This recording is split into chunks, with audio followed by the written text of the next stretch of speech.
नमस्कार, मैं doctor Asit Bhar, consultant spine surgeon, Shalby hospital Naroda में। मोस्टली पेशेंट्स को जब कोई स्पाइन कंडीशन की वजह से स्पाइन सर्जरी के लिए बताया जाता है तो उनके दिमाग में सवाल होता है कि स्पाइन सर्जरी के बाद रिकवरी कैसी होगी, क्या होगी, उनको ऑपरेशन के बाद कब चलाया जाएगा, ऑपरेशन के बाद डिस्चार्ज कब मिलेगा, ऑपरेशन के बाद वो अपना जो डेली रूटीन है कब रिज्यूम कर पाएंगे, स्पाइन की फ्लेक्सिबिलिटी कैसी रहेगी। ये सब चीज़ों के बारे में उनके दिमाग में कई सवाल होते हैं। उसी के बारे में जानकारी देने के लिए ये वीडियो बनाया गया है। मोस्टली स्पाइन सर्जरी के बाद रिकवरी इस पे डिपेंड करता है कि स्पाइन सर्जरी किस चीज़ के लिए या किस कंडीशन के लिए की गई है। स्पाइन सर्जरी डिस्केक्टोमी की गई है डिस्क प्रोलैप्स सियाटिका के लिए, या फिर स्पाइनल कैनल स्टेनोसिस या इन्फेक्शन, ट्रॉमा, ट्यूमर, किस कंडीशन के लिए स्पाइन सर्जरी की है, इस पे रिकवरी निर्भर करता है। इसके अलावा किस प्रकार की सर्जरी की गई है, ओपन सर्जरी है, एमआई सर्जरी है, और इसके अलावा पेशेंट को ऑपरेशन के पहले कोई वीकनेस है,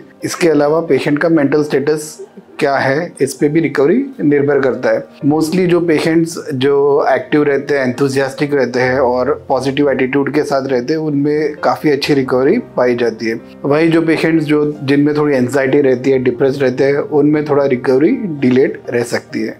अगर स्पाइन सर्जरी डिस्क प्रोलैप्स या लंबर कैनल स्टेनोसिस के लिए की गई है, उसे मिनिमली इन्वेजिव सर्जरी या एमआई स्पाइन सर्जरी के द्वारा सिंगल लेवल या डबल लेवल लैमिनेक्टोमी या डिस्केक्टोमी सर्जरी की गई है, तो मोस्टली पेशेंट्स को सेम डे ऑपरेशन के बाद 4 से 6 घंटे के बाद खड़ा करके चलाया जाता है।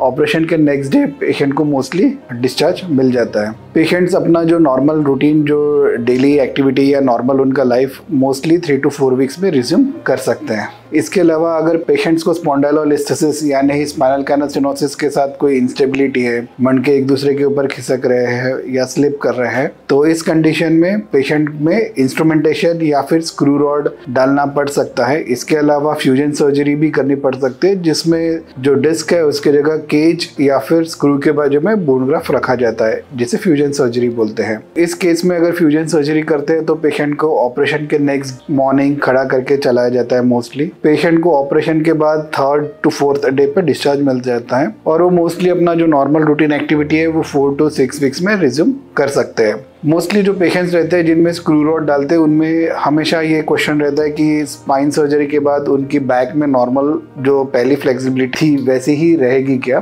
तो मोस्टली जो स्पाइन सर्जरीज होते हैं जिसमें 1 या 2 लेवल पे फ्यूजन सर्जरी होती है, मोस्टली जो लंबर स्पाइन में 5 वर्टिब्रा होते हैं, तो जो 2 लेवल जहाँ पे सर्जरी हुई है उसके अलावा जो लंबर स्पाइन में जो वर्टिब्रास है उसमें जो मोशन होता है वो इसके लिए कंपनसेट करता है। इसके अलावा अगर स्पाइन सर्जरी के बाद अगर अपन प्रॉपर योगा, फिजियोथेरेपी ये सब चीज़ें करते हैं तो पेशेंट का जो बैक का जो फ्लेक्सिबिलिटी है वो रिस्टोर या पहले जैसी ही हो जाती है। अगर स्पाइन सर्जरी कोई ट्रॉमेटिक कंडीशन या फिर ट्रॉमा की वजह से कोई वर्टिब्रा में फ्रैक्चर हो जाता है, इसके लिए की जाती है।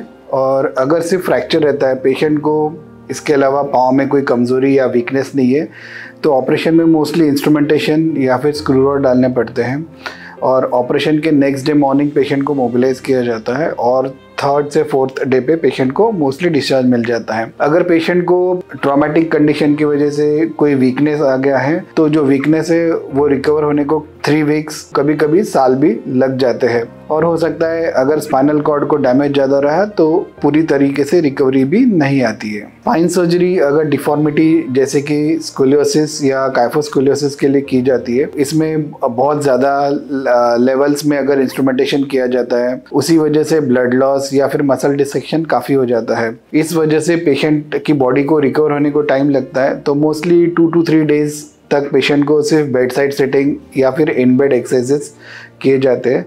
3 to 4 डेज़ के बाद जब पेशेंट कंफर्टेबल हो जाता है और स्टेबल हो जाता है तो उनको खड़ा करके चलाया जाता है। नॉर्मली पेशेंट को discharge 7 to 8 days after surgery मिलता है और जो पेशेंट है वो अपना नॉर्मल रूटीन एक्टिविटी जो है वो 6 to 8 वीक्स में कर सकते हैं। अगर आपको स्पाइन सर्जरी या उससे रिलेटेड रिकवरी के बारे में कोई सवाल है तो आप हमें कमेंट सेक्शन में पूछ सकते हैं या फिर शेल्बी हॉस्पिटल नरोडा में कॉन्टैक्ट कर सकते हैं। Thank you.